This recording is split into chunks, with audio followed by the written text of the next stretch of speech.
discuss it later, but metformin do has a role to play as an oral evolution. So if you just talk of CC, it is an age-old drug available since 1960. It is a combination of zoo and N-chlomiphen citrate which acts for 30 days. We all know this. It is a selective estrogen receptor modulator and acts by acting on the estrogen receptors. It is useful in various conditions like PCO, unexplained fertility, luteal phase defect, IVF, and not indicated, as we have already discussed, in WHO category 1 and category 3, and also in some conditions like Sheehan syndrome. Now the tragedy with CC is, if you give CC to 100 patients, only 75% will ovulate, 25 will not ovulate, that is called as CC resistance. And out of this 75, only 35% will conceive and rest will not conceive, that is called as CC failure, and that is a tragedy with CC. So you have various options which are available. You start with 50 milligram mostly, but it is said that less than 50% they respond to the 50 milligram dose, and therefore 100 milligram is considered as the standard dose for starting clomiphen citrate, and you should not go beyond more than 6 cycles of CC, because there is no role of CC. If you are continuously go on giving the same thing again and again, it is not going to help you. So we can predict where CC may not work. Like the patient has got obesity with classical overt PCO, with high insulin resistance, with high androgen levels, with very high MH levels of more than 10 and high LH, you know that probably this is the patient which is not going to respond to clomiphen citrate. And we know that there are many side effects of CC like mood swings, hot flashes, formation of cysts, multiple pregnancies, etc. So when to move on, that is something which we all should know. There is no point in doing the same thing again and again. If you are not getting response for more than 150 milligram, there is no point in going beyond 150 milligram. No point in giving more than 6 cycles. And if the endometrial thickness is constantly less than 7 millimeter, stop giving CC and move on. That is what you should remember. Tamoxifen, frankly speaking, I have never used this drug, but it is also always mentioned in the books, and it is a drug which is used basically for breast cancer. It is similar to CC in action. 10-20 milligram 5 days is the dose. The response is similar to CC, but the positive effect is it has got good effect on endometrium and cervical mucus, which is not ever there with clomiphen citrate. There are mild side effects, so it has an advantage. Now, if you just look at the most favorite drug, that is letrozole, there is a rise and fall and again rise of letrozole. Initially, we used to use letrozole and we were so happy, but suddenly there was a ban on letrozole, and we started getting letrozole available in market. CC is the age-old drug, but as we all know, nobody respects age unless it is bottled and distilled. In Nashik, everything is distilled and bottled, but CC is neither distilled nor bottled, and that is the reason why clomiphen citrate is no more respected, and letrozole is taking the place of clomiphen citrate. So it has been endorsed now by 2018 PCO guidelines that letrozole should be considered as first-line pharmacological treatment for ovulation induction in women with PCOS with unavailable infertility, and no other factors are there. So this is something which is now proved and endorsed by 2018 guidelines that letrozole is the drug of choice in the treatment of PCOS. As we know, the dose is 2.5 milligram BD, the standard dose. It has got a short half-life of 48 hours, that is the advantage. It is useful for many conditions. Apart from PCO, it can be used for many other conditions which we'll be discussing in next 15 minutes or so. Letrozole एक फायदे अनेक. Letrozole, there is a mono-ovulation. With letrozole, endometrial thickness is good. Half-life is less. OHSS is less. And that is the reason why it is considered as a drug of choice. As I have told you, 2.5 milligram BD is the protocol, but there are many protocols which are now available depending on the letrozole resistance. You may go for the step-up protocol where you may add 2.5 milligram, 1 tablet, 2 tablets, 3 tablets, 4 tablets on day 1, 2, 3, 4. And this is something which leads to superovulation, that is what the studies say, but this is step-up protocol which can be used in letrozole resistance. Another is tear-up protocol where you can start with first cycle of 2.5 milligram BD and then go on increasing the dose in the next subsequent cycles. Then there is a long protocol where you can give same dose for 10 days, and there is an extended protocol where you can give it for 7 days instead of giving it for 5 days. You can add it with HMG also, and that is the beauty of this drug, but take it with a pinch of salt. letrozole too has resistance. As CC has resistance, letrozole also has resistance, and this is the study by Dr. Sujata Kar, we all know her. It says that there is a 73% ovulation rate, but 21% pregnancy rate with letrozole, and therefore letrozole is also known to have resistance. Now, there is something called as letrozole resistance, and people have started thinking about other options in case of letrozole resistance, and here comes the role of metformin and myo-inositol, which are adjuvants. So we will talk more about metformins because metformin is the hero of adjuvants. तो adjuvants का hero कौन है? बेशक metformin है. Because metformin is known to cause helping PCOS patients for ovulation induction. It has got an advantage that there is no hypoglycemia. It is good not only for obese PCO, mind where it is good for lean and thin PCO as well. Something which you all should remember. It is good in all the situations. But is it a good drug for ovulation induction alone? Alone, it is not a good drug for ovulation induction. And these are the 2018 guidelines which say that it is not a good drug for ovulation induction alone.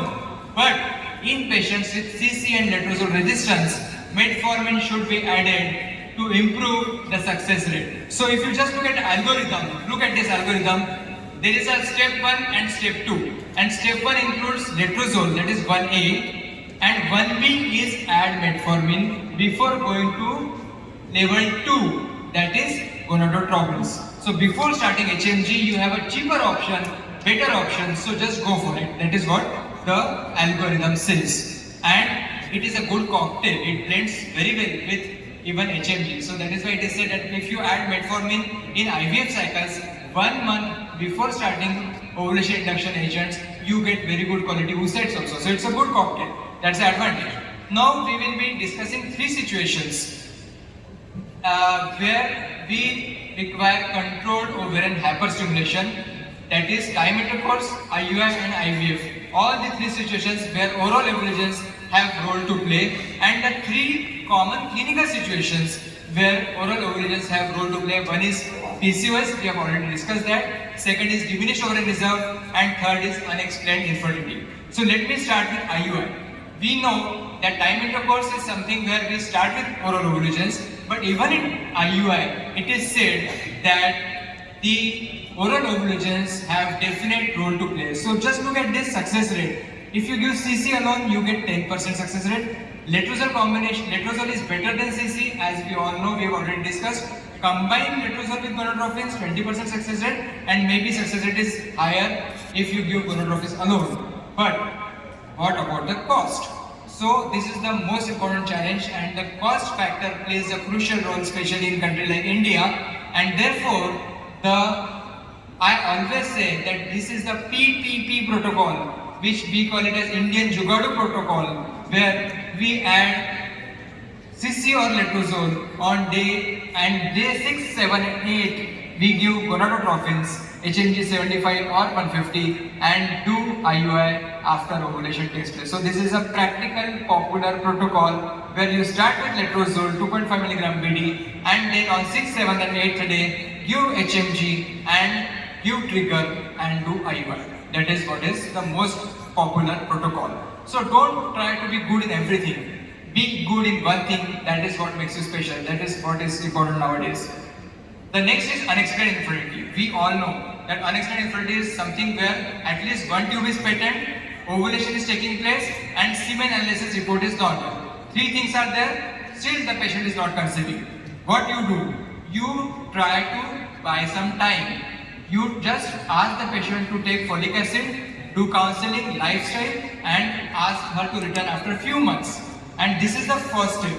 But then somewhere you have to start the treatment. And in the unexplained infertility, there are many options available, right from natural cycle to IVF. We have to think of the best option. And if you look at the ASRM guidelines 2020, these guidelines, they say that ovarian stimulation followed by IUI is the preferred treatment in unexplained infertility. Remember friends, time intercourse is not the first line of treatment in unexplained infertility. It is the ovarian stimulation followed by IUI which is considered as the best treatment. So this is rejected. CC with time intercourse is rejected by ASRM for unexplained infertility. And the most favorite drug for ASRM is clomiphene. So CC with IUI is said to be the most favorite combination for unexplained infertility. So grade A or evidence A recommendation, strong recommendations, CC with IUI is the drug of choice and the protocol of choice for the patient of unexplained infertility. Second is letrozole, which is also given equal importance. So they say that letrozole is also good, but letrozole gonadotropin combination is rejected by ASRM guidelines. Why? Because they say that this is the combination which leads to more multiple pregnancies, and they don't like multiple pregnancies. So maybe here we to some extent agree to disagree. We give this combination, but ASRM has rejected combination of oral ovulations with gonadotropins in the treatment of unexplained infertility. So पहला पड़ाव क्या है? पहला पड़ाव है ovarian stimulation के साथ IUI करो, क्लोमिफेन साइट्रेट के साथ IUI करो, और दूसरा पड़ाव क्या है? IVF करो. और IVF कब करो? If the age is less than 35, 3 to 4 cycles of IUI followed by IVF, and if the age is more than 35, 2 to 3 cycles of IUI followed by IVF, and if the age is 40, immediately take the patient for IVF. So that is how you go in unexplained infertility. Now last part, I think I'll just take 2 minutes, that is diminished ovarian reserve. And in diminished ovarian reserve, it all started with this paper of 2014, which has appeared in Ferti and Solidity, which says that ovarian age in Indians is 6.3 years ahead of Spanish women. And this is an eye-opener. Remember friends, time is ticking and you should take this as a social responsibility. Tell every couple coming to you, please 5 साल के बाद शादी करें, 5 साल के बाद बच्चे हो गए, 30 साल के बाद शादी करेंगे. Please try to understand Asians are having this problem of ovarian aging. Our age is 6 years ahead of Europeans and Spanish women. Keep this in mind. So there are 4 categories as Mamta has told for certain criteria. The first 2 are unpleasant surprises, where we don't know that there is a problem, but the postnatal group 3 and group 4 are something where we know that there is a problem, and this is the place where there is a role of IVF light or mild stimulation protocols or soft protocols. What is ISMAR says that there are various protocols: natural cycle protocol, modified natural cycle protocol, and soft protocols. And if you look at the 2019 ovarian stimulation guidelines, these guidelines have said that soft protocol of clomiphene citrate or letrozole in combination with gonadotropins work very well in the patients with diminished ovarian reserve. So this is what is, give me just 1 minute, I'll finish. So this is what ovarian stimulation guidelines have said, that soft protocols, they work very well in this situation. And our friend Dr. Rajesh Koradia, I love him, he has got so many protocols and he has given these protocols. He has shared these slides with me. Mild stimulation protocol, CC with HMG 150. Letrozole protocol, where letrozole 2.5 mg BD followed by HMG 150. CC letrozole combination with mild stimulation protocol. Mild stimulation protocol variant, where you give again CC followed by FSH. Cato protocol, where you start with CC 100 mg per day and then give HMG 150 and then give agonist trigger. Shanghai protocol, we all know, where we start with letrozole and then give HMG again 150. So many protocols are there. So at the end of the day, I must say that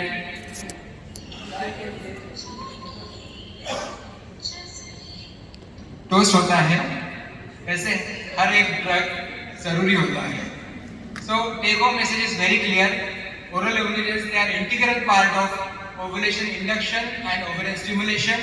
Letrozole is the preferred drug and it is good for WHO class 2. It is good for time intercourse, IUI and IVF. It is good for unexplained infertility and any other patients with infertility. So you have to learn to use oral ovulations in a smart way. We are what we repeatedly do. Excellence then is not an act but a habit. Thank you very much for patient listening. Thank you very much. Thank you, Dr. Chaitanya. Excellent as usual. And Chaitanya, I must say you remain a teacher at heart. Thank you. like to felicitate our speakers, and I would call the speakers onto the dais, please, for the Dr. Nashik, Dr. Mamta Deke, and Dr. Chaitanya.